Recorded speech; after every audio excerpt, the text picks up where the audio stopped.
Let me see a marker real quick. I'm going to draw this. Watch this very closely. There's two ways of doing accounting, and people do not understand this at all. And this is zero. I'm probably the only person on social media ever to teach this. Okay, so let's say you buy a property for $100,000. You decide you want to be a real estate investor. 100K. Market's going up. You sell it a year later. Somebody gives you 200 grand. How much profit did you make?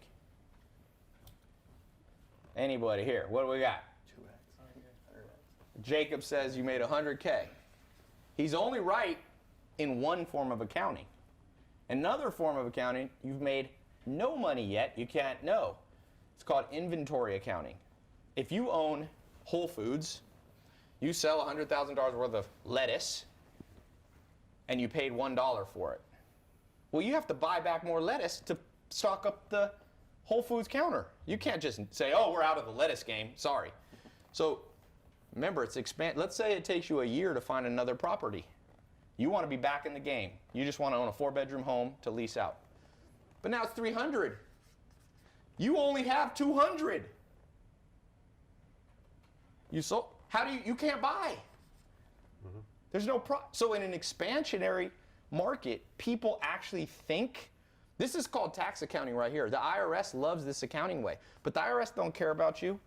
They do not care about you. And you can go broke where you're showing profit on a P&L, but on a statement of cash flow, which is another form of accounting they don't teach you in school. There's three things. There's a balance sheet, which shows your assets and liabilities. There is a P&L, which shows your profit and loss counted this way. And there is statement of cash flow, which is your bank account going up.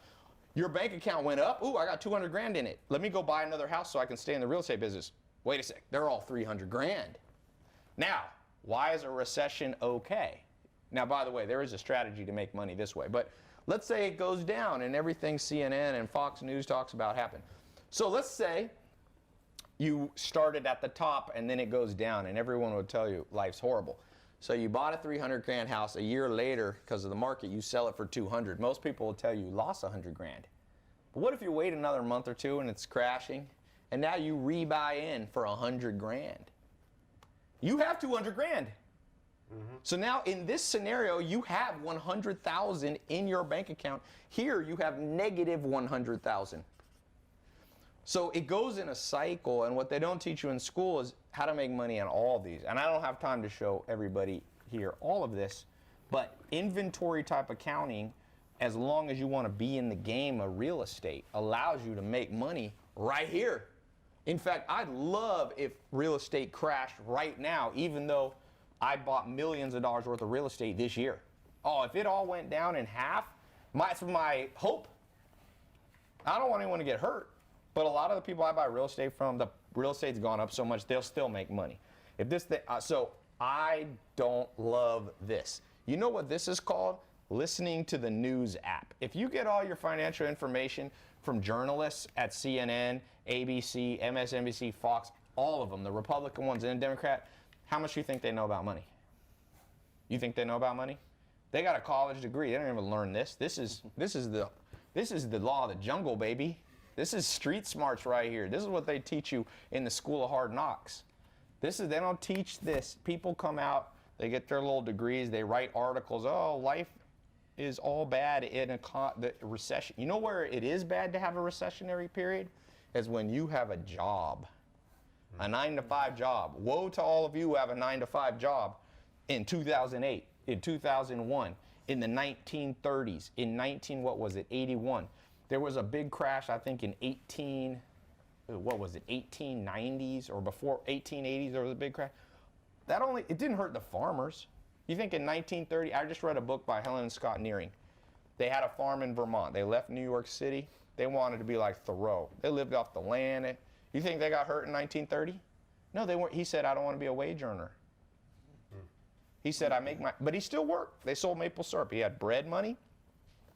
And he had his leisure time. He only worked 4 hours a day his entire life. He's a fascinating guy. But basically he said, you know what? Only wage earners get hurt in this. And remember, he was back in the 1930s. That was a real depression. Yeah. 2008 wasn't the 1930s. Name somebody you knew who went starving. Bread lines. Yeah, name a starving person in 1930. You know the founder of the man who built the Los Angeles Lakers, Dr. Buss. Dr. Jerry Buss, not Dr. David Buss. In the 1930s, he said they were so poor, his mom only could get chocolate milk. He said he never touched chocolate milk again. He would have to drink it. They'd stand in bread lines. They were hungry. That doesn't happen anymore. It may happen one day, but if you can build, like each person here represented they're not wage earners, they're entrepreneurs.